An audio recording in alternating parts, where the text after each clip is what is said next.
चञ्चलं हि मनः कृष्ण प्रमाथि बलवद्दृढम् तस्याहं निग्रहं मन्ये वायोरीशु दुष्करम्।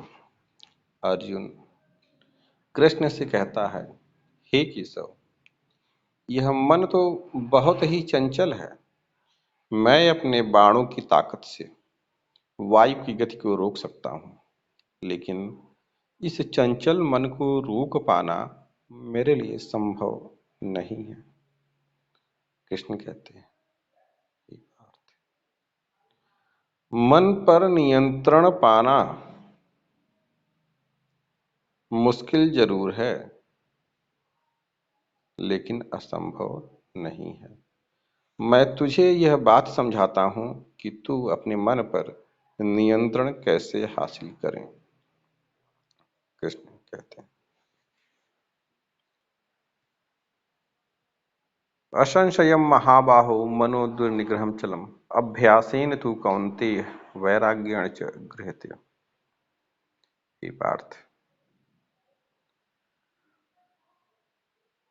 वैराग्य और संयम की ताकत के बल पर मन पर नियंत्रण पाया जा सकता है। अभ्यासेन तु कौन्तेय, अभ्यास किसी एक ही बिंदु पर मन को बार बार केंद्रित करने का प्रयास ही अभ्यास कहलाता है। वैराग्य देखी और सुनी हुई वस्तुओं में आसक्ति का त्याग वैराग्य कहलाता है। अभ्यास और वैराग्य के द्वारा ही मन पर नियंत्रण पाया जा सकता है। इसके अलावा इष्ट का चिंतन अनिवार्य है, क्योंकि इष्ट चिंतन के अभाव में विषयों का चिंतन अवश्य ही होता है, क्योंकि विचार शून्य व्यक्ति कभी भी भटक सकता है।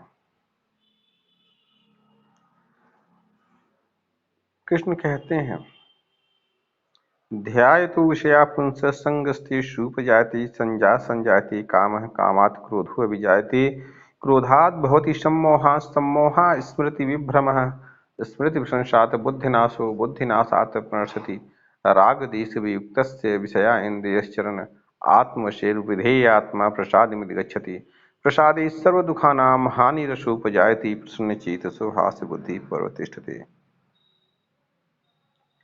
विषयों का चिंतन करने से उन विषयों के प्रति व्यक्ति के मन में कामना उत्पन्न हो जाती है। कामना पूर्ति में बाधा आने पर क्रोध उत्पन्न होता है। और जो क्रोध उत्पन्न होता है तो मनुष्य अपनी स्थिति से गिर जाता है, अर्थात उसको स्मृति भ्रम हो जाता है। स्मृति भ्रम होने पर वह इस बात का निर्णय करने में स्वयं को असमर्थ पाता है कि क्या उचित है क्या अनुचित है। अर्थात क्रोध की ज्वाला मनुष्य को उसकी विवेक शक्ति को नष्ट कर देती है और वह व्यक्ति पतित हो जाता है, अपने मार्ग से भटक जाता है, अपने आप को नष्ट कर लेता है। इसलिए योग का आचरण अनिवार्य है। कृष्ण अर्जुन को ये विषयाभिमुख साधक की गति बताते हैं, अर्थात वो साधक जो विषयों की ओर उन्मुख हैं, उनकी स्थिति है ये पराधीन मन वाले होते हैं। अर्थात ये स्वयं से चालित न होकर बाह्य चीजों से संचालित होते हैं। इन्हें कहते हैं पराधीन अंतःकरण वाला व्यक्ति। अब कृष्ण स्वाधीन अंतःकरण वाले व्यक्ति के विषय में कहते हैं। स्वाधीन अंतःकरण वाला व्यक्ति वश में की हुई इंद्रियों द्वारा विषयों में विचरण करता हुआ अंतःकरण की निर्मलता को प्राप्त होता है, अर्थात उसका खुद पर स्वयं का नियंत्रण होता है।